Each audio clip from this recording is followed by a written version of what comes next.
Hallelujah. आज का विषय बहुत ही कॉम्प्लिकेटेड तो नहीं है, लेकिन बहुत इंपॉर्टेंट है। और अगर आप इसको समझेंगे तो आज आपको थोड़ा सा अपने मन मस्तिष्क को मेरे साथ रखना पड़ेगा कुछ देर के लिए। I am not going to take much time, लेकिन कुछ देर के लिए आपको अपने दिल दिमाग को मेरे साथ लगाना पड़ेगा, ताकि आज प्रभु का वचन हमारे आत्मा को ऊर्जा दे सके। हमारे शरीर के लिए क्या क्या भोजन हम खाते हैं, कोई बता सकता है? शरीर के लिए हम क्या क्या खाते हैं? दाल चावल रोटी सब्जी और चिकन मटन, ठीक है। और पानी स्वास्थ्य के लिए पीते हैं, यहाँ वो भी जरूरी है। और पीछे से आलू गोभी, क्या सारा माहौल खराब कर दिया। फ्रूट्स खाते हैं। तो शरीर की ऊर्जा के लिए हम लोग ये सारी चीजें खाते हैं जो आपने बताया, लेकिन आत्मिक ऊर्जा के लिए हमारे पास कौन सा भोजन है? एक ही भोजन है। तो शरीर के लिए हम सब कुछ खाते रहे पूरे सप्ताह भर, लेकिन आत्मा की ऊर्जा के लिए है प्रभु का वचन। और वचन ही है जो हमारे हाथों में है। आज का जो विषय है वो है रिपेंटेंस, अर्थात पश्चाताप। अक्सर हम इस वर्ड को लेकर के बहुत बड़े डिलेमा में रहते हैं, कंफ्यूजन्स में रहते हैं। लेकिन पश्चाताप का सही अर्थ सिर्फ परमेश्वर का वचन बताता है। और किन के लिए बताता है? जो परमेश्वर के वचन को पढ़ते हैं और प्रभु के वचनों को जानते हैं कि यह परमेश्वर का जीवित वचन है। आज ही सवेरे मैं अपनी कलीसिया में बता रहा था, जब मुझे मौका मिला, कि इन दिनों में अंत का समय के अंदर जो विश्वासी हैं, ध्यान से सुनिएगा, आप जो यहां बैठे हैं विश्वासी हैं, और जो घर पे आपके और मेरे मिलने वाले हैं जो घर पे हैं इस समय पर, हम विश्वासियों के ऊपर एक बहुत बड़ी तलवार लटक रही है। जानते किस चीज की तलवार लटक रही है? हमको विश्वास में गिराने की तलवार लटक रही है। अगर आपने ध्रुव राठी का रिसेंटली वीडियो देखा होगा तो उन्होंने एनालाइज किया है कि कैसे जीवन आया। उनके पूरे नरेशन को मैंने देखा। वो एक नैरेटिव सेट करना चाह रहे हैं कि देयर इज नो गॉड। अगर ये बात दानियल बोलता तो दानियल तो बोलता, ये मुझे तो शेरों की मान में डलवा दिया, कहां है प्रभु? उसके पास बड़ा कारण था इस बात को कहने का कि कोई परमेश्वर नहीं था उसके पास। मैं सोचता हूं कि यूसुफ के पास बड़ा कारण था कि पोतीफर ने की बीबी ने उसके ऊपर गलत इल्जाम लगा दिए और उसको उठाकर जेल खाने में डाल दिया। उसके पास बड़ा कारण था इस बात को कहने के लिए कि कोई परमेश्वर नहीं है। सद्रक मेशक अबेदनगो के पास बड़ा कारण था इस बात को कहने के लिए कि कोई परमेश्वर नहीं है, क्योंकि उन्हें आग के भट्टे में डाल दिया था। स्वयं प्रभु यीशु मसीह के पास हक था कि कोई परमेश्वर नहीं है, जबकि वो खुद परमेश्वर था। वो इस बात का डिनाई कर सकता था आकर के, क्योंकि उसको क्रूस पर चढ़ा दिया गया। अगर परिस्थितियों के आधार पर हमने प्रभु को जांचने की कोशिश की है तो हम गलत साबित हो रहे हैं, क्योंकि पूरा वचन बताता है कि परमेश्वर की शक्ति हमारी निर्बलताओं में ही बल के साथ, सामर्थ्य के साथ उत्पन्न होती है। जब मैंने ध्रुव राठी का वो वीडियो देखा, ऐसे मैंने कई वीडियोस पहले भी देखे हैं। आप सोचिए, जब मैं उसके वीडियो को देख रहा था तो उस वीडियो को कहीं जगह पर मैं कनेक्ट कर पा रहा था। हालांकि मैंने जवाब दिया, मैंने उसी के वीडियो पर रिप्लाई करा। मुझे मालूम है मैं इसलिए नहीं कर रहा हूं ताकि मैं इस चीज को, इसके ऊपर मैं बहुत डिबेट करूं, नहीं, मैंने अपना उस पर स्टैंड रखा। लेकिन सोचिए एक आम विश्वासी कैसे स्टैंड करेगा? इसलिए प्रभु का वचन कहता है निरंतर प्रार्थना में लगे रहो ताकि परीक्षा में ना पड़ो। इसलिए प्रभु का वचन कहता है विश्वास सुनने से और सुनना परमेश्वर के वचन से आता है। अच्छा, कई विश्वासियों का यह मानना है, कई लोगों का, मरने के बाद कौन जाने क्या होगा। हाँ, तो ये बात बिल्कुल सच है, आपको भी नहीं मालूम, जो कहते हैं उन्हें भी तो नहीं मालूम कि क्या होने वाला है। लेकिन मैं बता सकता हूं मरने के बाद क्या है। वचन इस बात को बताता है ना। मैं बता सकता हूं कि मरने के बाद क्या है। मरने के बाद न्याय का होना है। मरने के बाद न्याय का होना है। आपके अंदर एक शरीर है, एक शरीर जिसमें आपको दर्द महसूस होता है, जिसमें आपको पीड़ा होती है, और इसके अंदर एक असल आपका जो व्यक्तित्व है वो आपका शरीर नहीं है जो आप यहां बैठे हो, मैं आपके सामने खड़ा हूं। जानते हैं आपका असली सब्सटेंस क्या है? आपकी आत्मा जो आपके अंदर है, वो है आपका असली मैं, वो है आप, असली आप। क्यों? क्योंकि जब शरीर से आत्मा निकलती है, शरीर के अंदर कोई क्षमता नहीं कि वो खड़ा रहे, क्योंकि उसके अंदर से वो निकल गया जिससे शरीर स्थिर रहता है, आत्मा। और यही आत्मा हमेशा के लिए जीवित रहेगी, या तो नरक में और या तो प्रभु के साथ। मरेगी नहीं। आप ये ना सोचिए कि जो लोग प्रभु के विश्वास में आकर के गिर गए उनकी आत्मा मर जाएगी। आत्मा नहीं मरेगी, जिएगी, लेकिन अनंत मृत्यु के लिए, अनंत झील के लिए। लेकिन जो परमेश्वर के साथ जिएंगे उनकी आत्मा जिएगी परमेश्वर के साथ। और ना कि सिर्फ हमारे अनंत जीवन में, लेकिन जब तक हम इस पृथ्वी पर जीवित हैं, हमारे जीवन भर हमारे साथ साथ चलने वाला परमेश्वर हमारे साथ रहेगा। इसलिए मैंने इस विषय को चुना आज, रिपेंटेंस को, पश्चाताप को, क्योंकि इसकी बहुत जरूरत है। इसकी कमी, इसकी नॉलेज ना होने की वजह से आज बहुत से विश्वासी दो तरफा जीवन बिता रहे हैं, दो चित्ता जीवन बिता रहे हैं। डुअलनेस है लाइफ के अंदर, ट्रांसपेरेंसी नहीं है लाइफ के अंदर। दुनिया को दिखाने के लिए हम अच्छे मसीह हैं, लेकिन आंतरिक जीवन हमारा पूरी तरीके से करप्ट है, कंप्लीट करप्ट है। क्यों? क्योंकि आपने मिलकर के प्रभु के सामने सच्चा पश्चाताप किया नहीं, और दुनिया की नजर के अंदर हम पश्चाताप करके धुल गए, लेकिन परमेश्वर की पवित्र निगाहों में आज भी हमारा जीवन करप्ट है। देखिए प्रभु का वचन क्या बताता है। होशे की किताब निकालें, 6 अध्याय, उसकी 1 से 3 तक पढ़ें। हम अपने आप को धोखा दे सकते हैं, हम दूसरों को धोखा दे सकते हैं, लेकिन परमेश्वर को धोखा देना नेक्स्ट टू इम्पॉसिबल है, संभव नहीं है।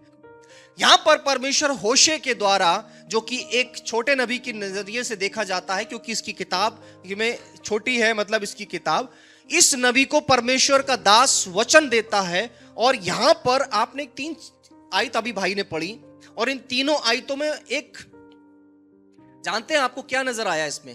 किसी ने ध्यान से सुना होगा, क्या आपको नजर आ रहा है इसके अंदर? क्या कह रहे हैं ये लोग, क्या कहना चाह रहे हैं? फिर से पढ़ें, चलो हम यहोवा की ओर फिरें। अगर आमूमन रीति से देखा जाए तो हमें लगेगा ये लोग कितने ही मन के अच्छे लोग हैं कि ये प्रभु की ओर बढ़ चले हैं। यही तो लग रहा है इसके अंदर। ये लोग पश्चाताप कर रहे हैं कि भाई आओ हम यहोवा की ओर फिरें, उसी ने फाड़ा था अब वही चंगा करेगा। मतलब कुल मिला के अब इनको समझ में आ गई है, अब ये प्रभु की ओर फिर गए हैं, पश्चाताप कर रहे हैं। अगली आयत, ये बात भी ठीक है, ये बात भी अच्छी बात समझ में आ रही है कि अभी 2 दिन के बाद वो हमको जिलाएगा और उठा करके हमको फिर से खड़ा भी करेगा, और तब हम उसके सम्मुख जीवित रहेंगे। इसका मतलब क्या है कि बोलने वालों के पास परमेश्वर के बारे में पूरी नॉलेज है। यहां पर जिस तरीके से ये लोग खेल रहे हैं प्रभु के साथ, देखिए यहां पर प्रभु के साथ खेल हो रहा है। इन 3 आयतों के अंदर आप देखेंगे ये लोग बड़े ट्रिकी लोग हैं। इजरायली लोग समझ गए थे, जैसे आज बहुत बड़ा मसीह समाज है जो समझ चुका है, ओ परमेश्वर दयालु है, वो दयावंत है, उसका अनुग्रह बहुत बड़ा है, करो जो करना है मन की।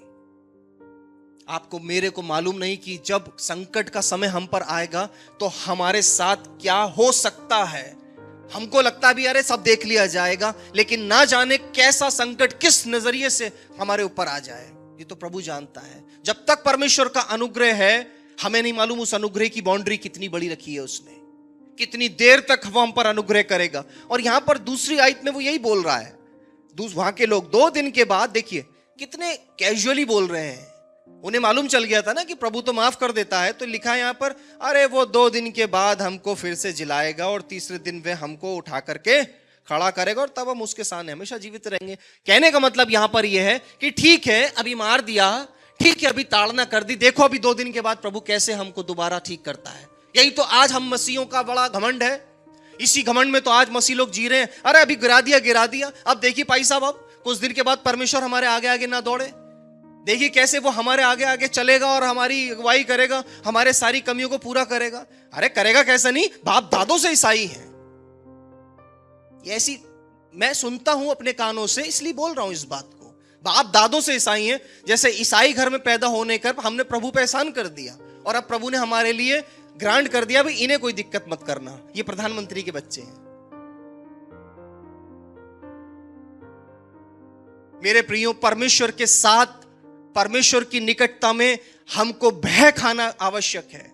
अगर हम इस बात को कहते हैं प्रभु मेरे साथ है, यदि हम इस बात को आत्मविश्वास के साथ कहते हैं प्रभु मेरे साथ है, तो आप ये भी समझ के रखिएगा कि प्रभु की पवित्रता भी आपके साथ है, और उसकी उपस्थिति में हम कुछ गलत कर नहीं सकते।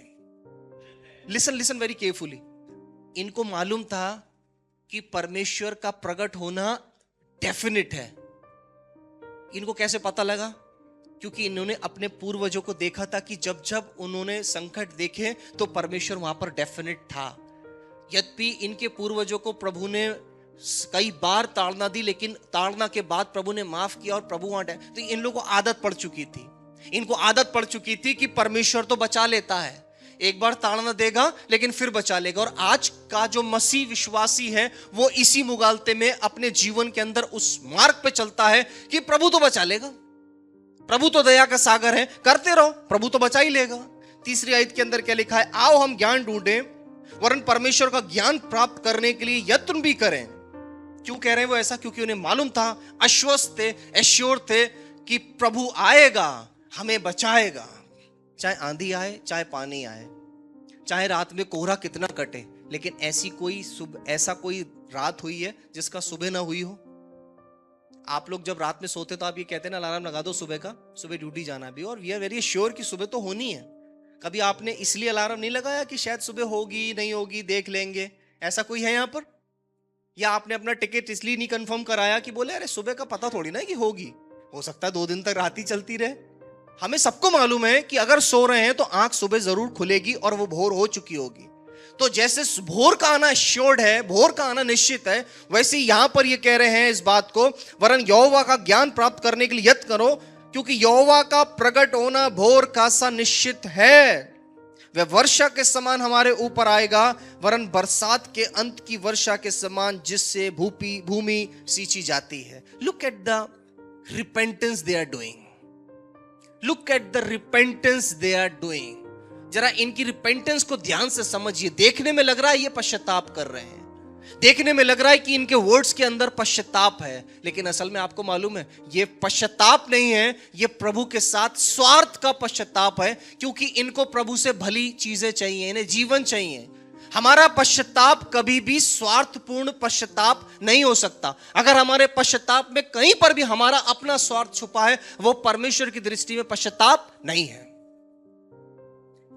इस पश्चाताप में देखकर मुझे इस बात को नजर आ रहा है, क्योंकि हर बात में चलो हम यहोवा की ओर फिरें, क्योंकि उसी ने फाड़ा था और वही चंगा भी करेगा, उसी ने मारा और वही हमारे घाव पर पट्टी बांधेगा। इनको ठीक होने की बहुत जल्दी है, इनको आशीषों की, ये प्रभु से आशीष पाना चाह रहे हैं। कुल मिला के बात यह है कि प्रभु के सामने पश्चाताप कर लो ताकि जल्दी ठीक हो जाओ, प्रभु के सामने जल्दी पश्चाताप कर लो ताकि जो चीज हमसे छीनी है जल्दी मिल जाए हमको। आज विश्वासियों का पश्चाताप इसी आधार पर है, स्वार्थ। प्रभु से अगर क्योंकि डरते हैं प्रभु से। आज की तारीख में सबको, जो मसीह विश्वासी है, सबको पता लग चुका है कि प्रभु जीवित है, प्रभु सच्चा है, सच में प्रभु सिंहासन पर बैठा है। इतना तो समझ में आ चुका है, और वो चाहे तो कुछ भी कर सकता है, तो उससे डर के मारे हम पश्चाताप कर लेते हैं। लेकिन अब परमेश्वर की वाणी भी सुन लीजिए, प्रभु क्या कहना चाह रहा है। 4 आयत को पढ़ें। हे प्रेम, मैं तुझसे क्या करूं? हे यहूदा अर्थात इस्राएल, हाँ सुनिए, लिसन वेरी केयरफुली। यहां पर ये लोग पश्चाताप कर रहे हैं, लेकिन प्रभु ने इनके पश्चाताप को क्या बता दिया? उसको एक नाम दे दिया कि तुम्हारा जो स्नेह है, तुम्हारा जो प्रेम है मुझसे, वो एक्चुअली रियल नहीं है। तुम्हारा जो पश्चाताप है वो रियल नहीं है, इट्स ऑल सेल्फ सेंटर्ड है। तुम्हारा जो पश्चाताप है वो तुम्हारा पूरी तरीके से मतलबी और स्वार्थी पश्चाताप है। तुम इसलिए करते हो ताकि जल्दी आशीषें तुम्हारे पास आ जाए। अगर कोई व्यक्ति किसी से इतना प्रेम कर रहा है, वो अपना अंदर की दिल की भावना अपने उस व्यक्ति से छुपा ही नहीं पाएगा। क्यों?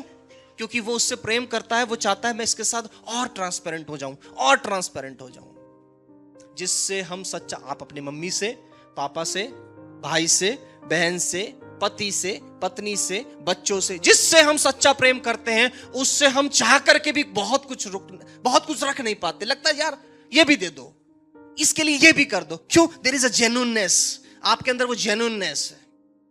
कभी भी गलत ख्याल नहीं आएगा उसके लिए।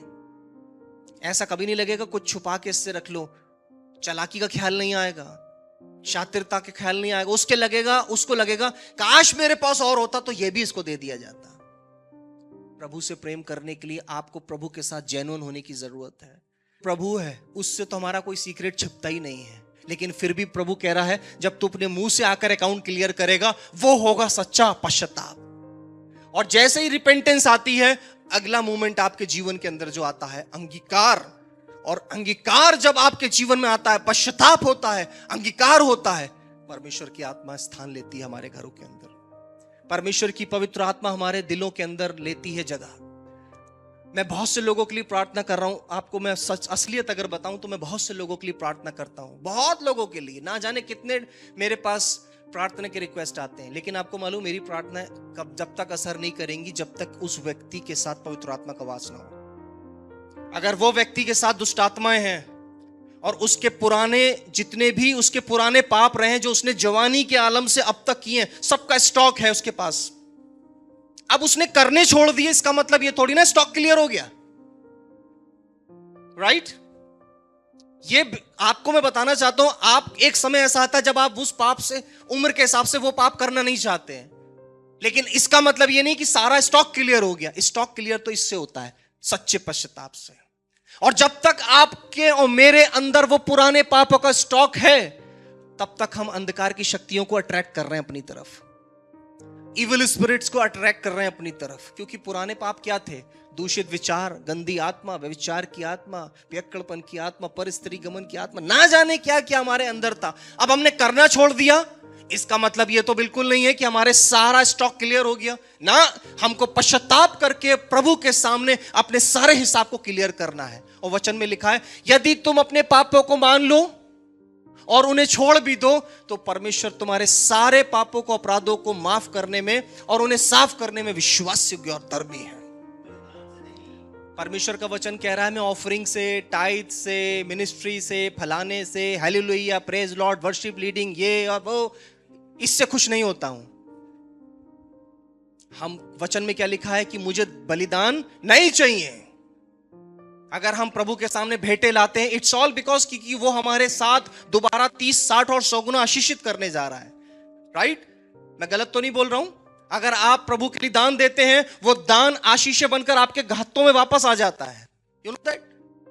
अगर आप प्रभु के लिए थोड़ा सा भी कुछ करते हैं, अगर आप उसकी सेवा के लिए थोड़ा सा भी जहमत उठाते हैं, वो वापस होकर आपके खत्तों में वापस आ जाता है। प्रभु किसी का कर्जदार नहीं है।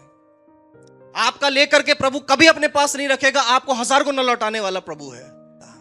प्रभु कह रहा है, मुझे बलिदान नहीं चाहिए, मैं बलिदानों से प्रसन्न नहीं होता हूं। I don't want your gifts, मुझे नहीं चाहिए तुम्हारे बलिदान। तो क्या चाहिए?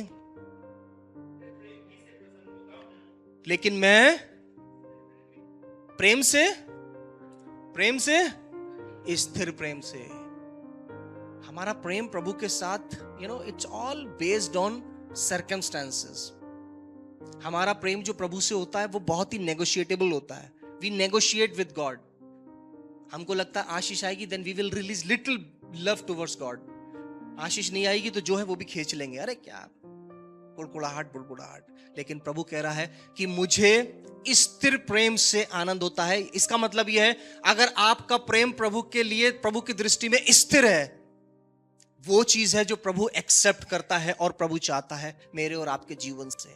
और उससे क्या होता है? उसी स्थिर प्रेम से असल में सही रिपेंटेंस होता है, सही वास्तविकता में आप पश्चाताप प्रभु के सामने करते हैं।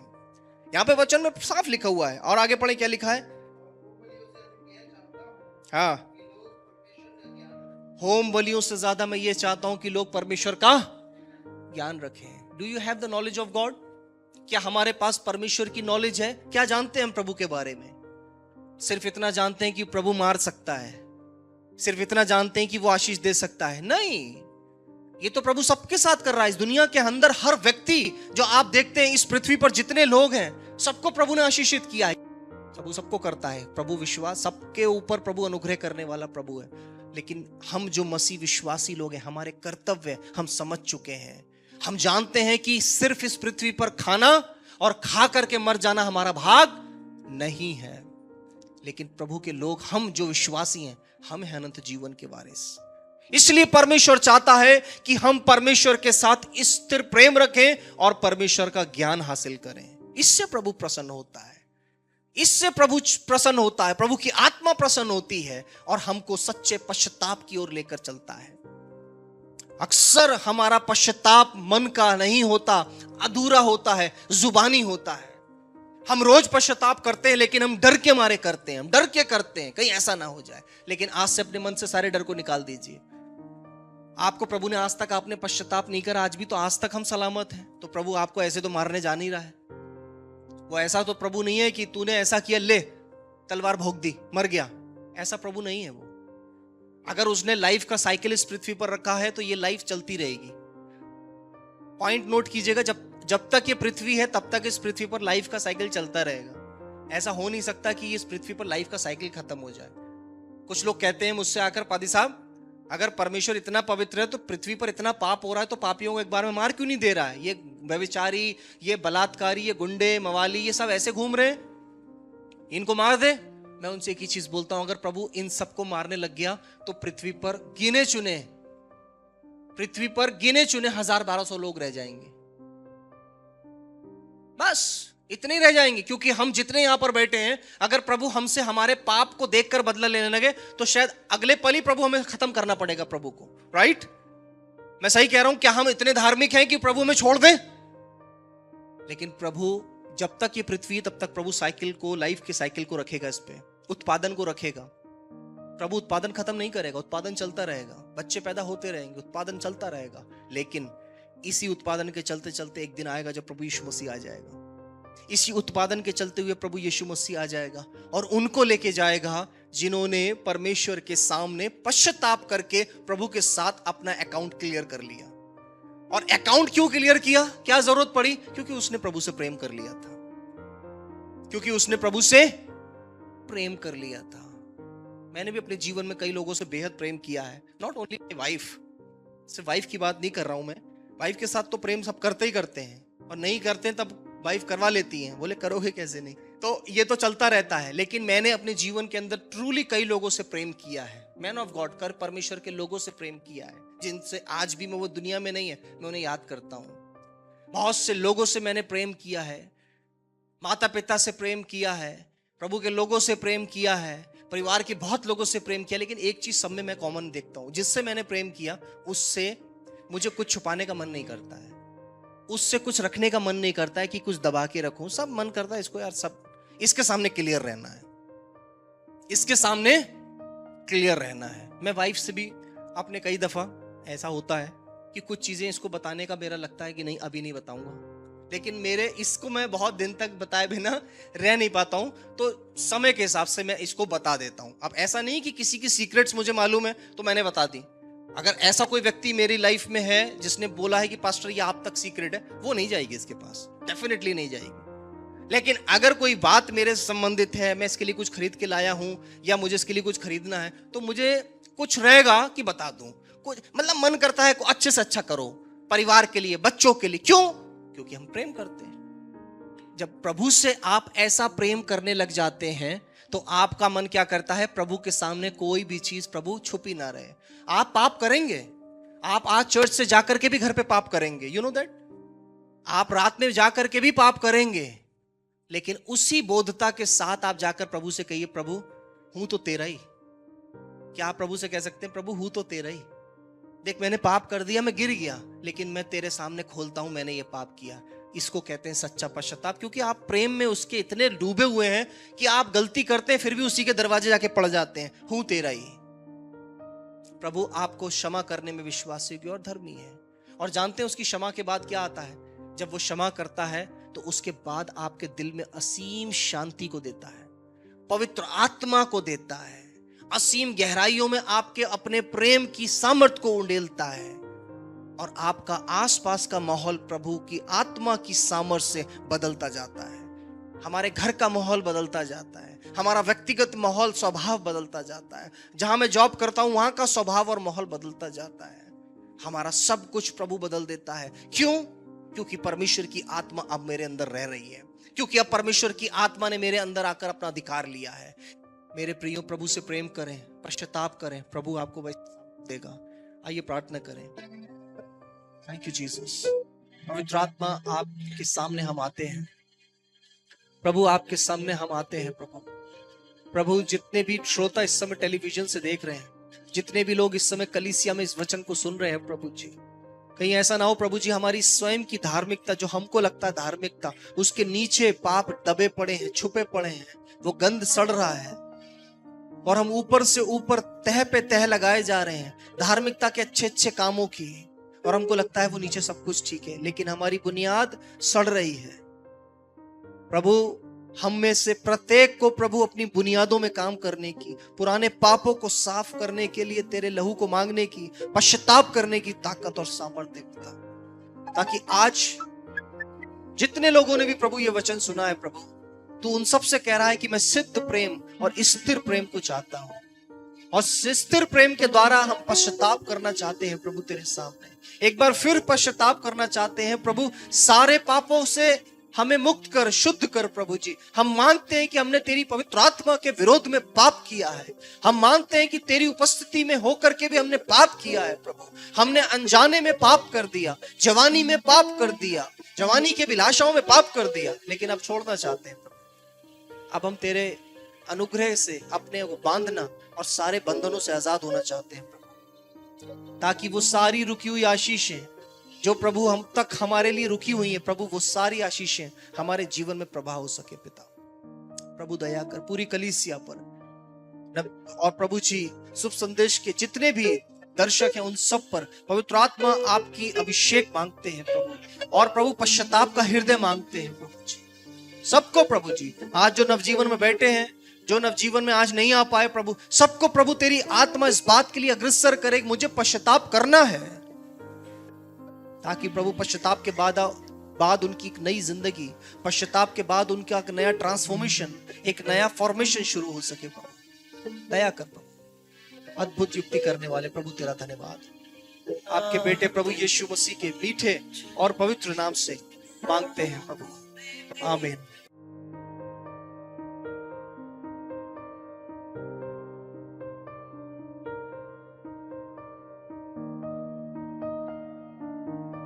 आप अपनी भेंट और दशवांश इस कोड के माध्यम से हमें भेज सकते हैं।